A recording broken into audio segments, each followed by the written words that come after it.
Aujourd'hui, je vais parler de Nathanaël. Et nous allons d'abord lire le texte. Vous voyez cette petite gravure où on voit un homme assis sous un figuier, au bord de la mer. Bon, c'est une gravure d'illustration de livres pour enfants, comme il y en a énormément sur Internet.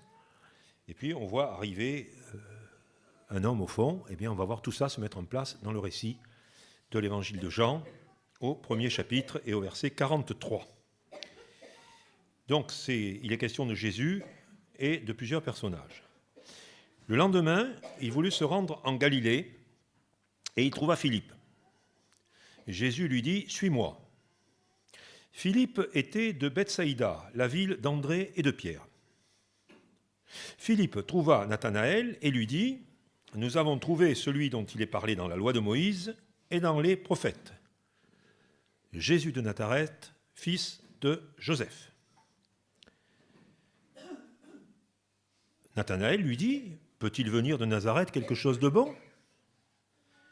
Philippe lui dit « Viens et vois. » Jésus vit venir à lui Nathanaël et dit de lui « Voici vraiment un Israélite dans lequel il n'y a pas de fraude. » Nathanaël lui dit « D'où me connais-tu » Jésus lui répondit « Avant que Philippe t'ait appelé, quand tu étais sous le figuier, je t'avais vu. » Nathanaël reprit « Rabbi, toi, tu es le Fils de Dieu, toi, tu es le roi d'Israël. » Jésus lui répondit « Parce que je t'ai dit que je t'avais vu sous le figuier, tu crois ? Tu verras de plus grandes choses que celles-ci. En vérité, je vous le dis, vous verrez le ciel ouvert et les anges de Dieu monter et descendre sur le Fils de l'homme. » 3 jours après, il y eut des noces à Cana, en Galilée. La mère de Jésus était là. Jésus fut aussi invité aux noces, ainsi que ses disciples. Nathanaël. Nathanaël, ça fait partie de ces tout petits personnages de la Bible, comme il y en a des centaines, certains que nous croisons une seule fois dans un verset, quelquefois 2 fois pour les plus chanceux, 3 c'est vraiment l'extase. Nathanaël, dans le Nouveau Testament, fait partie de ce qu'on pourrait appeler les troisièmes couteaux, c'est-à-dire quelqu'un qui va intervenir dans ce passage, et puis c'est tout.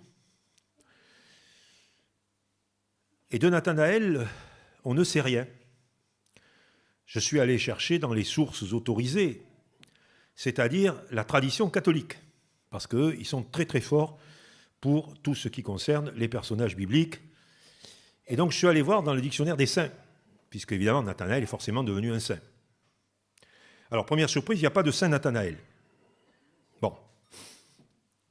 Et quand on fouille un petit peu, on se rend compte que tous les spécialistes de la Bible et du Nouveau Testament penchent pour l'hypothèse que Nathanaël est la même personne que Barthélemy, lequel est dans la liste des apôtres, alors que Nathanaël n'y est pas. Et d'après les spécialistes qui ont fouillé, alors je vous passe les arcanes du raisonnement, son vrai nom serait Nathanaël bar Talmaï. Et c'est bar Talmaï qui serait devenu Barthélemy. C'est-à-dire Nathanaël, fils de Talmaï. Alors bon, il y a tout un raisonnement, mais on n'est pas en train de faire un cours d'exégèse. Donc Nathanaël serait Barthélemy. Ok, de toute façon, ça ne change rien, on ne sait rien de Barthélemy. Vous regardez, à part sa présence dans les listes d'apôtres, on n'en sait rien. Alors là encore, tournons-nous vers la tradition. Vous avez un moine dominicain au XIe siècle qui écrit un livre qui va avoir un très grand succès. C'est un peu un livre de science-fiction. Ça s'appelle « La légende dorée ». C'est la vie de tous les saints tel qu'il a recueilli toutes les légendes qui vont dessus. Donc il y a des trucs absolument extravagants, mais il y a pratiquement tous les saints là-dedans. Et que dit Jacques de Voragine, l'auteur ? Eh bien, il confirme quelque chose qu'on trouve dans des sources antérieures, que Barthélemy aurait évangélisé dans la direction de ce qui est aujourd'hui l'Afghanistan, le nord de l'Inde, et qu'il aurait fini par subir le martyre, quelque part en Arménie ou en Iran. Ce n'est pas très clair. Mais ça, on n'en a aucune preuve dans la Bible. Mais pour qu'il soit canonisé, il fallait qu'il ait subi le martyre. Sinon, ça n'allait pas. Donc, de Nathanaël Barthélemy, nous ne savons rien. Que ce que nous dit l'évangile de Jean, puisqu'il n'est cité que dans l'évangile de Jean. Alors, le texte que vous avez vu, c'est le texte principal concernant Nathanaël, c'est-à-dire une petite dizaine de versets. De ce texte, je vais tirer 4 petits points rapides. Le premier point, ce sera les circonstances dans lesquelles Nathanaël émerge. Autrement dit, quel est le rôle de Philippe? C'est le verset 45, le premier verset qui parle de l'action, le verset 45. Philippe trouva Nathanaël et lui dit, « Nous avons trouvé celui dont il est parlé dans la loi de Moïse et dans les prophètes, Jésus de Nazareth, fils de Joseph. » Vous avez remarqué peut-être dans ce texte, alors moi c'est une déformation professionnelle, alors peut-être que vous n'avez pas remarqué, mais dans ce texte, il y a des noms de lieux. Est-ce que je pourrais avoir la diapo suivante? Voilà. Il y a des noms de lieux. Et j'ai encadré en rouge les lieux qui sont dans ce récit. Pour vous montrer que d'abord, tout ça se passe dans un espace très réduit, puisque, en gros, entre Bethsaïda, qui est là sur la droite, et Nazareth, qui est en bas à gauche, on va avoir 25 km. Donc, ça se passe dans un petit périmètre de Galilée. Or, qu'est-ce qu'on apprend?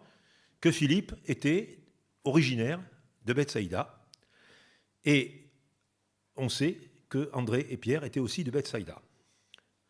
Sauf qu'ils n'habitaient plus à Bethsaïda, ils étaient à Capernaum, ou Capharnaüm, comme vous voulez. Capernaum, vous le voyez, qui est un petit peu plus à l'ouest, sans doute parce que c'était un port de pêche plus intéressant. Et donc, Philippe connaissait André et Pierre. Et donc, étant dans la même petite ville, parce que Capernaum, c'était petit, il a sans doute entendu parler de Jésus par André et Pierre. Toujours est-il que Jésus s'approche de Philippe et il lui dit simplement « Suis-moi ». Vous avez remarqué que c'est le mode de recrutement de Jésus. « Suis-moi ». C'est assez bref. Le moins qu'on puisse dire, c'est que ceux qui suivent, ils s'engagent sur pas grand-chose, même sur rien. « Suis-moi ». Bon, sans doute que Philippe avait entendu dire que Jésus n'était pas comme les autres, par André et Pierre, mais il y va, il suit. Alors, soit Philippe n'a rien dans la tête, soit il fait déjà preuve de foi en suivant cet homme. Et dès qu'il suit Jésus, il devient un disciple. Tous ceux qui ont suivi Jésus sont devenus des disciples. Ce qui ne veut pas dire qu'il savait grand-chose. Mais il en savait assez pour en parler. Résultat, il rencontre Nathanaël, qui est une de ses connaissances, peut-être un ami, et il lui rend le témoignage le plus basique possible. Voilà, on a trouvé celui qui est annoncé dans la loi et les prophètes. Alors, nous sommes chez les Juifs. Quelqu'un qui emploie cette expression dans la loi et les prophètes, on sait qu'il parle du Messie. Mais souvenez-vous que Messie s'écrit avec un M minuscule, c'est-à-dire un envoyé. Donc, le Messie, on a trouvé le Messie, il s'appelle Jésus de Nazareth et son père s'appelle Joseph. Bon. C'est un témoignage bref, lapidaire. C'est tout ce que sait Philippe. Il ne sait pas grand-chose de plus. Et avec le peu qu'il sait, il va voir son ami, il lui dit, voilà, on a trouvé le Messie. Or, le Messie, c'est la préoccupation permanente des Juifs. Ils sont toujours dans l'attente du Messie. Ils scrutent les Écritures. Qu'est-ce qu'on peut tirer de ce premier point? On peut tirer de ce premier point ce qu'on disait tout à l'heure, c'est que pour témoigner, il n'y a pas besoin d'avoir fait une longue formation biblique, d'avoir un diplôme de théologien, de maîtriser toute la Bible, les parallèles, la doctrine. Si on l'a, tant mieux, je veux dire, pas la peine de l'oublier. Non, pour pouvoir témoigner, il faut simplement raconter ce que l'on a rencontré, ce que l'on a vécu. Philippe, il dit ce qu'il a vu. Voilà, il a trouvé quelqu'un qui est celui qu'annonce la loi et les prophètes. C'est déjà une information énorme pour un juif. Il y a un Messie quelque part. Et Philippe lui donne un nom, qui est resté d'ailleurs dans l'histoire. Il l'appelle Jésus de Nazareth. Bon, c'est classique. La plupart des gens avaient un prénom et étaient associés à leur nom de lieu de résidence ou de naissance.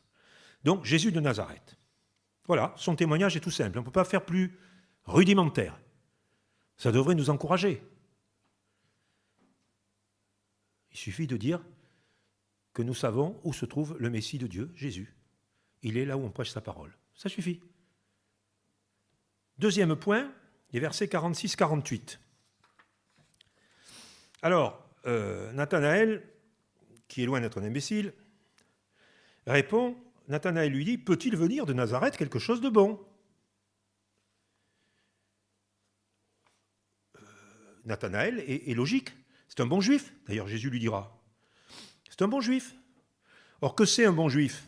Mais que Nazareth n'est jamais cité dans les prophéties de l'Ancien Testament. Il n'y a aucune mention de Nazareth dans l'Ancien Testament, tout simplement parce que Nazareth n'existait pas.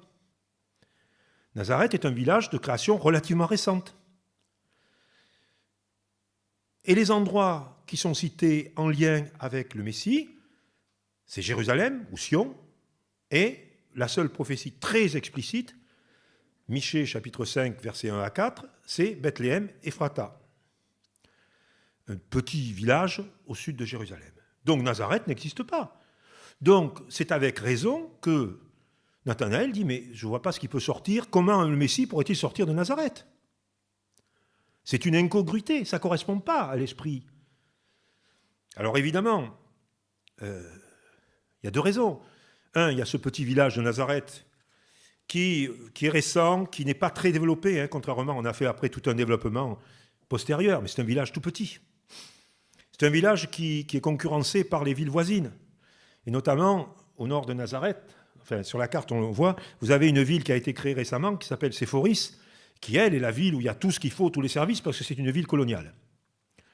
Nazareth, c'est un tout petit village perdu, on dirait que c'est un trou. D'autre part, Nazareth est en Galilée. Or, les Galiléens ont très mauvaise réputation auprès des Judéens. Les Galiléens, ce sont des ploucs. Souvenez-vous, au moment où on arrête Jésus, on reconnaît Pierre à son accent.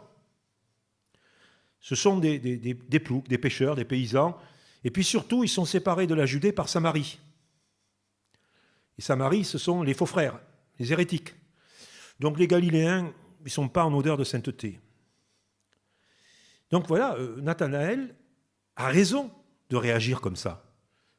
Il réagit en juif conséquent. Alors, que fait notre brave Philippe, notre témoin? Philippe lui dit, viens et vois.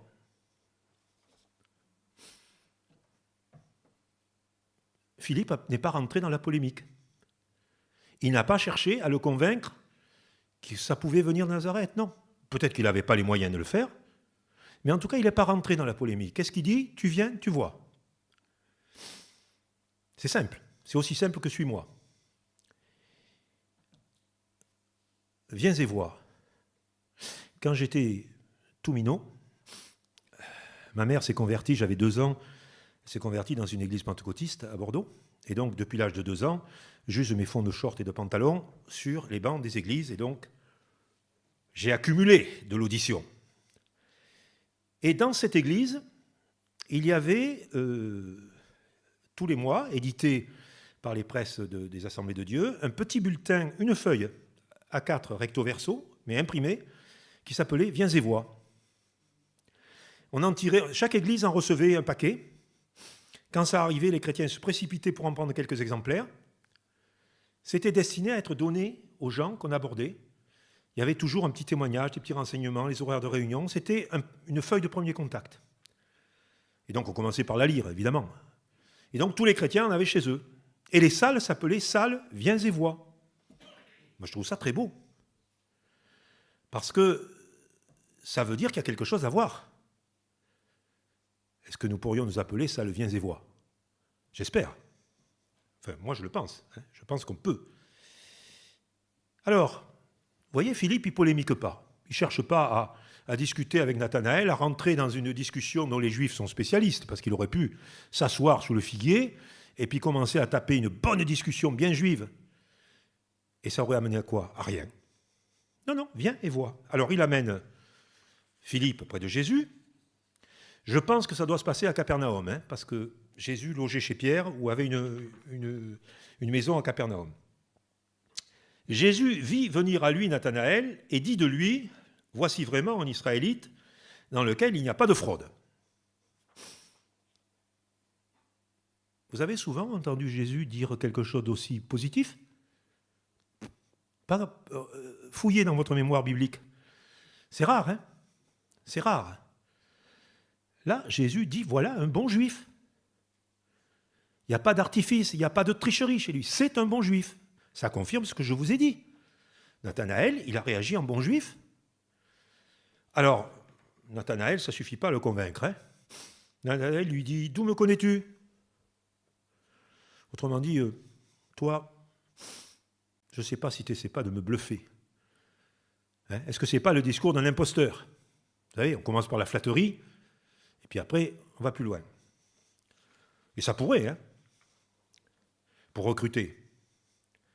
Mais Jésus ne rentre pas dans la discussion. Il lui dit, avant que Philippe t'ait appelé, quand tu étais sous le figuier, je t'avais vu. Or, vous avez remarqué dans le récit qu'au début, on ne nous dit pas qu'il était sous le figuier. On ne le sait pas. Donc Jésus avait vu déjà Nathanaël. Il y avait donc un projet sur Nathanaël, évidemment. Donc là, Nathanaël est quand même face à une déclaration qui le surprend. Voilà un homme qu'il ne connaît pas. Il lui a dit, d'où me connais-tu? Et qui lui dit où il était avant même qu'il le voie. Alors on arrive au troisième point, ce qui a donné le titre de mon message, le privilège de Nathanaël. Le privilège de Nathanaël, il est exprimé au verset 49. Nathanaël reprit, Rabbi, ou maître, toi, tu es le Fils de Dieu, toi, tu es le roi d'Israël. Je vous ai dit tout à l'heure qu'il y avait très longtemps que j'écoutais des prédications. Très, très longtemps. Et par la grâce de Dieu, il y a très longtemps que je les comprends. Et que je les mémorise. Eh bien, je peux vous dire que de beaucoup de sermons que j'ai entendus, je n'ai jamais entendu relever spécifiquement cette phrase-là. Toi, tu es le Fils de Dieu, tu es le roi d'Israël. J'ai entendu prêcher sur Nathanaël, mais cette phrase-là. Or, c'est ça le privilège de Nathanaël. Il prononce une phrase proprement surnaturelle, incroyable. Il dit, tu es le Fils de Dieu. Vous vous rendez compte de ce que ça veut dire? Or, vous pouvez fouiller les évangiles. Je sais que vous aimez bien ça, alors fouillez. Vous pouvez fouiller les débuts des évangiles. Vous ne trouverez aucun autre homme qui ait dit cela dans les débuts des évangiles, sauf les démons. Sauf les démons. Mais c'est autre chose. Celui qui, le premier, a reconnu Jésus comme Fils de Dieu, c'est Nathanaël. Moi, je trouve que c'est un privilège extraordinaire. Mais Nathanaël n'a pas de chance. Parce que la vedette, la star, c'est Pierre. Et il faudra attendre le chapitre 18 de Matthieu pour que là, Pierre se mette en avant et à la réponse à la question de Jésus, qui dites-vous que je suis? Pierre dit, tu es le Christ, le Fils du Dieu vivant. Chapitre 18. Donc, longtemps après le sermon sur la montagne, etc. Or, qu'a retenu la tradition des églises? Que c'est Pierre. Et alors là, par contre, j'en ai entendu des prédications, vous aussi, je pense, sur Pierre recevant cette parole surnaturelle. Mais Pierre, c'est le Poulidor de la révélation. Oui, c'est l'Éternel second. C'est Nathanaël qui a la primeur de la révélation. Or, toutes les traditions chrétiennes, catholiques, protestantes, orthodoxes, même évangéliques, d'habitude les évangéliques qui sont plus originaux, ils ont tous reconnu Pierre. Alors les catholiques sont allés plus loin parce qu'ils ont construit toute la tradition pontificale, mais vous pouvez regarder tous les commentaires. Révélation de Pierre.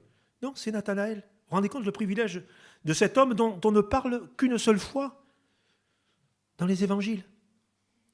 Ce qui veut dire pour nous que la révélation de Dieu, elle n'est pas proportionnée à notre importance. Elle n'est pas proportionnée à notre statut. Elle est proportionnée à notre foi. Pourquoi Nathanaël reçoit-il ça? Parce que c'est un Israélite dans lequel il n'y a point de fraude. Et Dieu lui donne cette fulgurance. Tu es le Fils de Dieu. Notez aussi que ça n'a eu aucune incidence sur les autres. Hein. Il n'est pas dit que les autres se réjouirent avec. Non, non. Parce qu'il fallait que chacun réalise, pour lui, que Jésus était le Fils de Dieu. Or, la plupart des apôtres, ils vont le réaliser à la résurrection, pas avant. Nathanaël et Pierre l'ont réalisé avant. Donc le privilège n'est pas proportionné à notre importance, à notre statut, à notre place dans l'Église. Il est proportionné à notre foi, à notre attitude d'écoute, à notre honnêteté. Ça, c'est vachement encourageant. Ça veut dire que chacun de nous peut recevoir une révélation de Dieu que le Saint-Esprit lui donne et qui aura une grande importance pour nos vies. Parce que cette révélation, elle est importante pour Nathanaël. Puisque je vous dis, les autres n'en ont rien tiré. Mais lui, il en a tiré quelque chose. Et on en a la preuve. C'est que le dernier point que je veux souligner, c'est que Nathanaël, il accompagne Jésus du début jusqu'à la fin. À la fin de l'évangile de Jean, dernier chapitre, chapitre 21, 2 premiers versets. Après cela, Jésus se manifesta encore aux disciples sur les bords de la mer de Tibériade. Voici comment il se manifesta. Simon-Pierre, Thomas, appelé Didyme, Nathanaël de Cana en Galilée, les fils de Zébédée, et 2 autres de ses disciples étaient ensemble. Voilà. Ils ne sont pas tous là, hein. Il y en a 7. Qu'apprenons-nous? Que Nathanaël est de Cana. Or, dans le texte que nous avons lu, j'ai lu exprès les premiers versets du chapitre 2. Je vous les relis. 3 jours après, il y eut des noces à Cana en Galilée. La mère de Jésus était là, et Jésus fut aussi invité aux noces avec ses disciples. Jésus fait son premier miracle dans le village de Nathanaël. Confirmation extraordinaire pour Nathanaël. Cet homme-là a des pouvoirs extraordinaires. On n'y fait pas attention, mais il y a des tout petits trucs comme ça. Et Nathanaël est là. Jésus a été crucifié. Il a été mis au tombeau. Le corps n'était plus. Le tombeau était vide. Ils sont revenus à la pêche. Ils ont peut-être le moral en berne. Et Jésus apparaît. Et Nathanaël fait partie des 7 personnes qui vont manger le poisson et le pain de Jésus. Qu'est-ce qu'on peut retenir de ça? La même chose que ce que j'ai dit tout à l'heure. Ce qui compte, c'est la fidélité. C'est la persévérance. Nathanaël est resté soudé aux autres disciples. Et il est là quand Jésus se montre à eux pour fortifier leur foi. Alors, ça ne fera pas de Nathanaël un héros de l'Évangile. Il n'a pas du tout un destin glorieux, hein, si on met de côté les légendes que je vous ai racontées tout à l'heure. Mais c'est très bien pour nous, ça. Parce que nous, la plupart d'entre nous, nous ne sommes pas appelés à un destin glorieux, public et de grande envergure. Nous sommes appelés à un service fidèle de témoignage qui accompagne notre vie du début jusqu'à la fin avec Jésus. Moi, j'aime beaucoup cette vie de Nathanaël. Je trouve que ce petit personnage, comme souvent les petits personnages, m'apprend beaucoup en quelques lignes. Nathanaël, c'est l'histoire d'une conversion honnête. C'est l'histoire d'un petit miracle. Parce que quand Jésus lui dit « Je t'ai vu sous le figuier », c'est un miracle. Mais c'est un petit miracle adapté à Nathanaël. C'est le miracle pour Nathanaël, pour lui dire « Voilà, je te connais ». Dieu peut faire ou a peut-être déjà fait pour vous la même chose. Dieu nous dit, je te connais, je sais par où tu es passé, je sais ce que tu as vécu, je sais les questions que tu te poses. Je suis là. Je suis là pour toi. La vie de Nathanaël, c'est une vie de disciple. C'est la nôtre. Appelé, convaincu par la grâce, ayant reçu la parole de Dieu, persévérant jusqu'à la fin, faisant son service, disparaissant dans l'anonymat. Depuis le Christ, des centaines de millions, peut-être des milliards de gens sont morts, des gens de foi, dans l'anonymat le plus total. C'est notre destin. Nous sommes plutôt des Nathanaël que des Pierres. Puissions-nous garder ce personnage dans nos cœurs, nous en réjouir parce qu'il nous parle de nous. Voilà, j'aime bien Nathanaël, vous avez compris. Bon. Voilà, que le Seigneur bénisse cette parole et qu'elle fasse son chemin dans vos cœurs.